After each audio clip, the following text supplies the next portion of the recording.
My name is Elizabeth Harrington.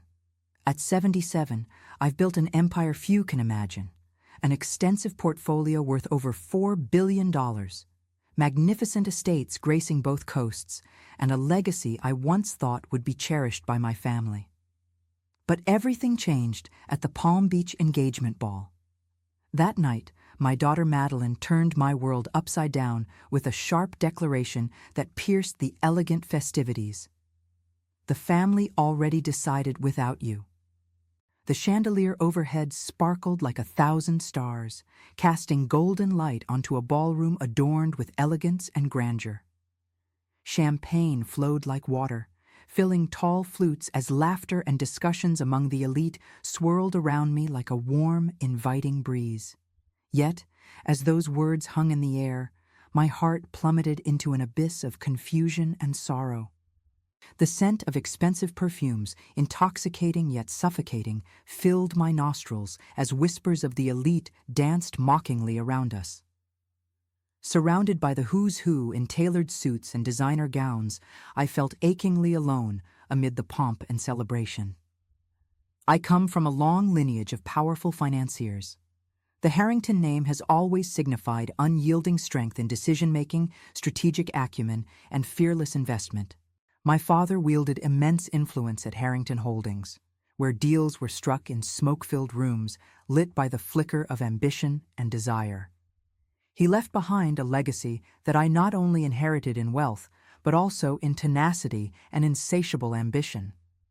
My beloved late husband and I navigated the tumultuous waters of business together, guiding our family company into a global behemoth, investing in the glittering landscapes of Silicon Valley, luxury goods across Europe, and groundbreaking innovations worldwide.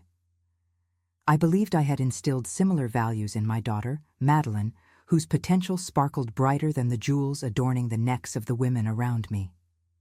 Madeline, my precious daughter, was always bright and immensely ambitious. She was my diamond in the crown, destined for greatness in her own right. But I never foresaw her desire to break free from the family's traditional expectations. "Mom, this is not about you anymore," she said sharply, her voice slicing through the air like a knife, the silence that followed thickening the atmosphere around us like a heavy fog. Eyes turned toward me, their gazes weighing down on my chest, witnessing this intimate familial battle being laid bare for all to see. Deep within me, disbelief simmered in a boiling cauldron of confusion and despair. I had nurtured her dreams, poured my soul into funding her education at prestigious institutions, Harvard for her undergraduate studies, and an MBA from Wharton. Yet here she stood, resolute, seemingly turning her back on the very legacy I had dedicated my life to build. The world, once filled with warmth and light, now felt frigid and uncertain. My eyes desperately searched the room for a supportive glance from my late husband, whose absence stung more than the sharpness of Madeline's biting words. I felt isolated in a world teeming with wealth and the camaraderie of fine society, yet riddled with a suffocating sense of betrayal and loss. "Who decided?" I managed to murmur, my voice steady yet strained, despite the tempest raging within my heart. The truth began to unfurl like a slowly blooming flower. Memories of muted whispers among the influential flooding my mind, conversations with Madeline's fiancé, a man whose charm masked cunning motives, creeping into my thoughts. Their hidden discussions had most likely tainted her worldview, poison dripping into the legacy we had built together over a lifetime, twisting the very fabric of our family. Days morphed into an emotional tempest as I dug through our family's financial records, sifting through the papers like an archaeologist unearthing buried treasure long forgotten. An unsettling document lurked in the depths of our archives, a leveraged buyout agreement drafted in secrecy. A staggering $30 million was being funneled to Madeline's future in-laws, deceptively disguised as an investment. This engagement was no ordinary celebration. It was a silent coup executed by the very people I had welcomed into my life, sharing my fortunes and secrets, inviting them into the sanctuary of my family, a family that had withstood the trials of time and tribulation now threatened by betrayal from within. Heart racing like a drum echoing in a cavern, I confronted Madeline. "How could you do this?" I asked, agony etched in every syllable that escaped my lips. "You're permitting outsiders to decide the fate of our family." It felt like an arrow piercing through the thick veil of our shared history, striking at the core of everything I had hoped for her.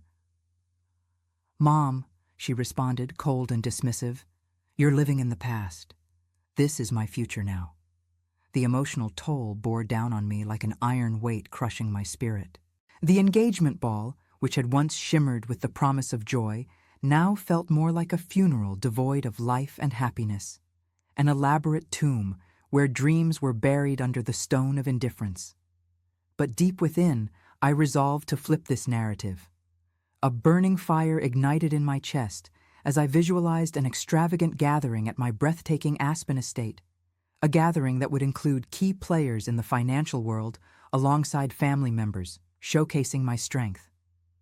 It was time to reassert my influence amidst this whirlwind of uncertainty that threatened to unravel everything I had fought for, everything that had defined who I was. As the setting sun cast long shadows over my luxurious estate, I stood before the assembled guests, friends, family, and financiers alike, my heart pounding in anticipation. The air was thick with tension, a cocktail of apprehension and expectation. I began to declare my intentions with unwavering conviction, my voice rising over the gentle rustle of silk and the clinking of glasses. "I am reevaluating my trust," I announced, my voice strong and resolute, echoing against the opulent walls as if reverberating through time itself. "All future investments will be scrutinized." Holding the damning document in my hand like a sword of truth, I continued, "This contract for $30 million? It will never see the light of day." Gasps filled the room like the popping of fresh champagne, and all heads turned to my daughter, whose face drained of color. I met her gaze with steely resolve, challenging her to refute my words. "True partnerships deserve loyalty, not manipulation," I stated, each word resonating with the strength of generations behind it, mothers and daughters, fathers and sons, united in purpose and direction. Madeline's expression transformed, shock washing over her like a frigid wave, her once firm footing slipping away into uncertainty. For a brief moment, the fragile illusion of control she had enjoyed shattered around her, exposing the vulnerability hidden beneath her ambition. The tension in the room became electric, energizing me into the role of matriarch, one who could steer her legacy toward a new course, away from betrayal and manipulation, and toward integrity and familial solidarity. The stakes were higher than I could have ever anticipated, yet I felt a surge of determination as I stood resolute before them. I took a deep breath, steadying myself for what would come next. With renewed clarity, I unveiled plans to restructure our holdings, establishing a trust division that would operate independently, a strategic move designed to safeguard against personal whims that could jeopardize our family's hard-earned legacy. It was bold and fraught with risks, but I felt an invigorating rush of courage and clarity guiding my every word as I reclaimed my place. As the evening progressed, glasses clinked, and hushed conversations filled the air like a gentle yet urgent undercurrent. I realized a powerful lesson amid the silence. Power, though seductive, is utterly fragile. It can vanish in the blink of an eye if not carefully nurtured. Money does not define familial connections. Unwavering loyalty does, and that loyalty, once strained, must be nurtured back to life. This night set into motion an arduous journey toward mending my fractured relationship with Madeline, one rooted in respect, wisdom, and ultimately love. I couldn't let outsiders dictate our family's focus or journey any longer. It was time for me to reclaim my legacy, to restore the very connections that wealth had almost severed, sheer constraints that threatened to unravel us all. As I reflect on this momentous event, the weight of my thoughts grows heavier, more pressing as they percolate through my mind. What sacrifices must we make for loyalty? How much are we willing to let ambition dictate our relationships? Wealth can indeed alienate, yet true familial bonds remain indispensable. How will our legacies endure, stripped of the luxury that blinds us so easily?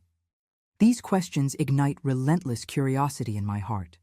Where do we draw the line between ambition and duty, and how can we redirect our paths back toward connection? Sitting here amid the opulence of Palm Beach, I recognize that power and influence are indeed mine to wield. However, more importantly, I have the agency to build bridges and not walls. The true test of wealth lies not in accumulated assets, but in the cherished connections we nurture and foster, even when storms threaten the very foundations of our lives. Engagements should ignite joy and laughter that form the very fibers of our narratives. But too often they reveal hidden agendas beneath the surface, a mask under which insecurity and greed fester.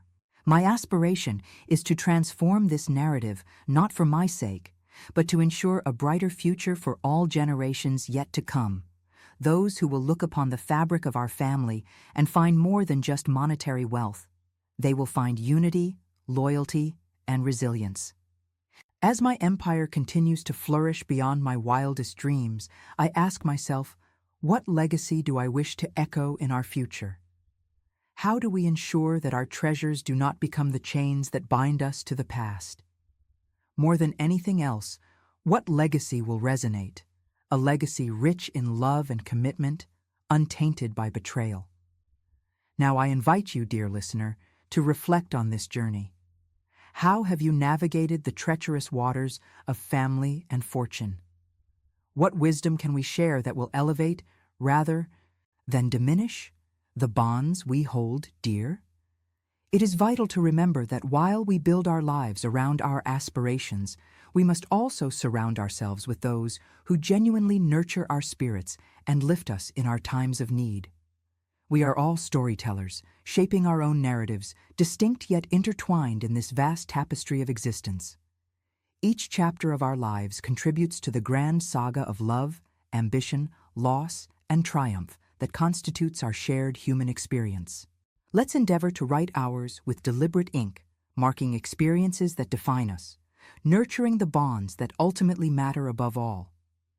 And as I approach this new chapter of my life, I hold firmly to the hope that we can all find that delicate balance between the pursuit of our dreams and the authenticity of our relationships. Together, let's ensure our legacies stand tall, built on the unyielding pillars of love, loyalty, and trust, values that transcend wealth and power, creating a legacy that is meaningful, profound, and enduring.